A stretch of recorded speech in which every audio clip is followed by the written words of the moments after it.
Bonjour et bienvenue dans ce tutoriel concernant la gestion des tâches événementielles externes liées aux entrées d'un M262. Le paramétrage serait identique avec un M241. Donc, fichier, nouveau projet, nous prenons un M262, ainsi, voilà.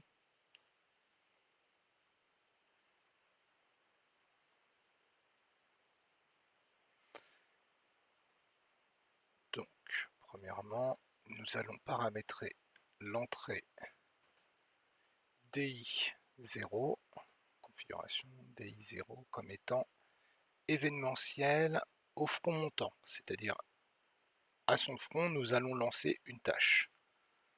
À son front montant, pardon. Il est possible de mettre à son front descendant ou aux deux, front montant et descendant, et il est également possible de mettre un filtre. Nous allons mettre 0 par exemple. Ensuite, donc, nous allons créer une tâche que nous allons associer immédiatement à cette entrée, donc I0, ainsi. Nous allons dire type externe lié à I0, voilà. Pas besoin de mettre de chien de garde, le principe sera simple. Nous allons dans srmain par exemple ajouter, nous allons créer une variable, donc i entier dans la GVL que nous allons incrémenter.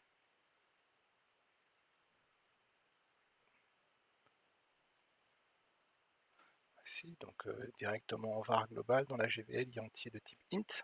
OK. Et cette tâche tourne toutes les 10 millisecondes. Et nous allons créer une autre tâche, un autre pou. Voici, que nous allons associer directement à la tâche task i0 et nous allons dire ici que notre variable gvl.i entier, nous allons la remettre à 0. C'est-à-dire qu'à chaque fois que nous allons avoir un front montant sur l'entrée i0, la variable sera remise à 0. Au niveau câblage, la sortie dq0 est câblée sur l'entrée di0. Donc, nous devons aussi paramétrer notre adresse IP pour cet automate. Voici, activer un petit peu tout le monde.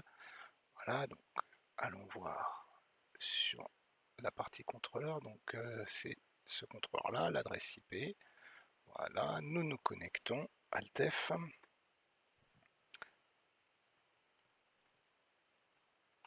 Voilà.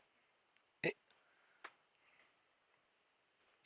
donc l'application qui est dedans est complètement différente. Donc nous retransférons l'application. Voilà. Nous mettons en run. Donc nous allons également afficher ici la GVL. Voilà. Hop. Donc là on voit bien que la variable augmente. Ici nous allons afficher, donc nous allons afficher donc nos entrées. Voilà. Et alors, ça aurait été plus simple si j'avais fait comme ça, par exemple. Notre entrée, donc I0 c'est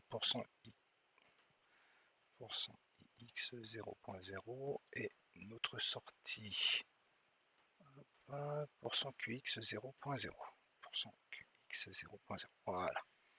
Donc, si nous activons cette sortie, voilà, l'entrée est activée et on a vu immédiatement la valeur qui est repassée, alors pas à 0 parce que ça va un peu vite, mais là donc, nous sommes au-delà de 1000. Hop, voilà, on a vu 3, on a juste eu le temps de voir. On recommence. Voilà, donc ça veut bien dire que notre variable est bien remise à 0, donc que notre tâche est bien activée.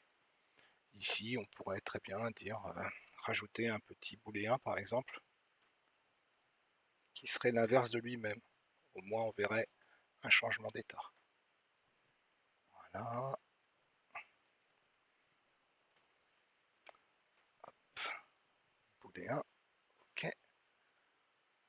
se connecter, on va retransférer. Si.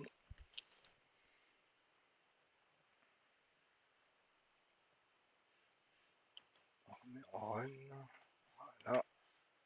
Ici, on va pouvoir voir comme ça le bit X bit changer d'état. Tac, donc là il est true. Je repasse à false ma sortie Q0. Donc lui il reste dans l'état qu'il est puisqu'il n'est pas changé d'état. On revient dessus. Tac, il repasse à false. Et bien entendu à chaque fois la variable gvl.i entier est remise à 0. Voilà, le tutoriel concernant les entrées événementielles d'un M262 est terminé.